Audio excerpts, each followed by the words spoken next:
That's true.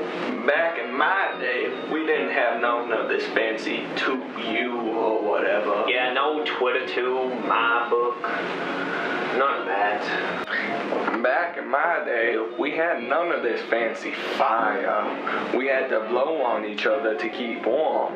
There was no such thing as glass windows. Bears would come strolling in and just eat all the small children. I've had to fend them off myself many a time by throwing a kid or two at them. Back in my day, there was only 3,000 people in the world. I rode a dinosaur to work every day. It was marvelous.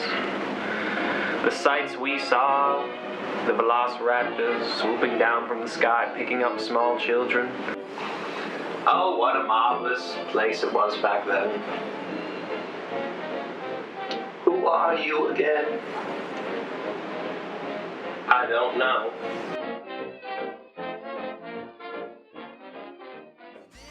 She said, oh, there ain't no rest for the wicked. Money don't grow on trees. I got bills to pay, I got mouths to feed. There ain't nothing in this world for free. Not even 15 minutes later, I'm still walking down the street when I saw the shadow of a man creep out of sight. And then he swept up from behind, he put a gun up to my head. He made it clear he wasn't looking for a fight. He said, give me all you got. I want your money, not your life, if you try.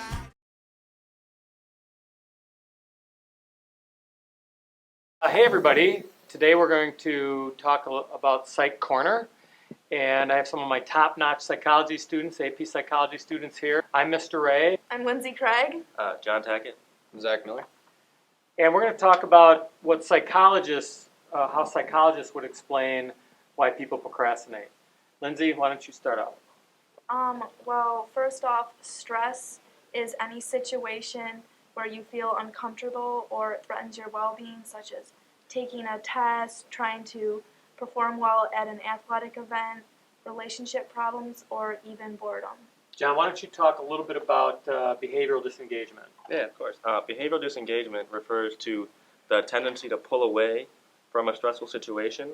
So, for example, if you had a big project due next week or something like that, and you knew the project was going to take a long time, and it kind of scared you a little bit, you would do something that reduced your stress, like play a video game, do something else that's not stressful, something more fun than doing your project. You would do that instead of doing your project. Zach, what do you think about negative reinforcement? How does that fit in with behavioral disengagement? Well, the two and two are alike because behavior leads to usually doing something stressful, so therefore we want to remove the stress. That's the negative part. And it's usually unpleasant. So the consequence then is good. It's generally repeated. So this can become habitual. So let's say if you do turn to video games or watching TV or even eating, something like that, instead of doing what it is that you need to be doing, that's the negative reinforcement.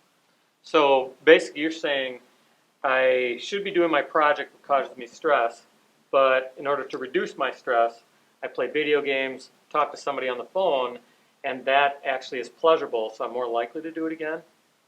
Some people might ask, how do we overcome procrastination?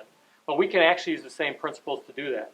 If we broke that task down into small manageable units and then did a small part of that project, and then we reinforced ourselves or rewarded ourselves for doing a small part of the project, maybe we can make progress towards completing that and we wouldn't procrastinate.